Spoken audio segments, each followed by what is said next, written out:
September 9 Karthigai Deepam serial வரக்கூடிய எபிசோட்ல என்ன நடக்க போகுது அப்படின்னு பார்க்கலாம். உங்களுக்கு இந்த வீடியோ பிடிச்சிருந்து அப்படின்னா மறக்காம இந்த சேனலை சப்ஸ்கிரைப் பண்ணிக்கோங்க. கீதா கார்த்திக்குடைய நல்ல மனசை புரிஞ்சுக்கிறாங்க. சீக்கிரமாகவே உங்கள் ஒய்ஃபு தீபா உங்ககிட்ட கிடப்பாங்க, அதுக்கு நானும் உங்களுக்கு ஹெல்ப் பண்ணுறேன் அப்படின்னு சொல்லிடுறாங்க. ஐஸ்வர்யாவுடைய ஃப்ராடுத்தனம் எல்லாத்தையுமே கீதா பிளான் பண்ணி கண்டுபிடிக்கிறதுக்கு ஆரம்பிக்கிறாங்க.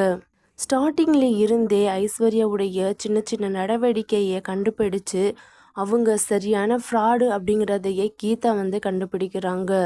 அதுக்கப்புறமா தீபாவுடைய உயிருக்கு இவங்கனால தான் ஆபத்து வந்திருக்கிறதுக்கு நிறைய வாய்ப்பு இருக்குது அப்படிங்கிறதையும் கண்டுபிடிக்கிறாங்க.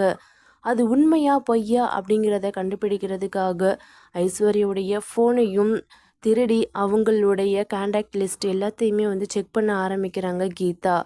அதுக்கப்புறமா கீதாவுடைய ஆஃபீஸில் ஒர்க் பண்ணிட்டு இருக்கிற பெரிய பெரிய ஆஃபீஸருக்கு அந்த ஃபோன் கால் எல்லாத்தையுமே அனுப்பி வைக்கிறாங்க. அப்போ தான் கீதாவுடைய அப்பாவையே காட்டுறாங்க. என்னம்மா, ஏற்கனவே நம்மளோட முதல் பொண்ணு தொலைஞ்சு போயிட்டா, நீயும் இப்போ எங்கே இருக்கிறன்னு தெரியல.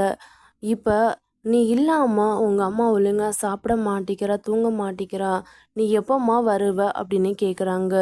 டேடி, நீங்கள் ஒன்றும் கவலைப்படாதீங்க, நான் சீக்கிரமாகவே வீட்டுக்கு வந்துடுவேன், நான் சேஃப்டியான இடத்துல தான் இருக்கிறேன், நீங்கள் கொஞ்சம் பத்திரமா இருங்க, நம்ம பிரச்சனை எல்லாமே முடிஞ்சதுக்கப்புறமா நானே நம்ம வீட்டையே கிளம்பி வர்றேன் அப்படின்னு கீதா சொல்கிறாங்க.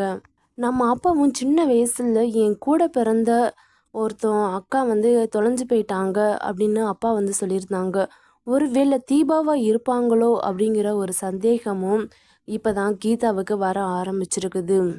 கீதாவுக்கு ட்ரெஸ்ஸு வாங்குறதுக்காக கார்த்தி அவங்கள ஷாப்பிங் மால் கூட்டிகிட்டு போகிறாங்க. அப்போ தான் தீபா ரொம்ப சீரியஸாக இருக்கிறதுனால அவங்கள சித்த மருத்துவத்துக்கு ஒரு அக்கா கூட்டிகிட்டு போகிறாங்க ஆட்டோவில். ஆப்போசிட்டில் தான் நம்ம கீதாவும் கார்த்தியும் காரில் இருக்கிறாங்க.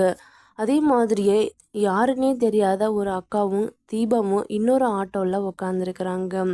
ஜஸ்ட்டு மிஸ்ஸில் தீபா அங்கேருந்து கிளம்புறாங்க. ஆனால் கார்த்தி அதை கவனிக்கவே இல்லை. தீபாவும் முழு மயக்கத்தில் இருக்கிறாங்க.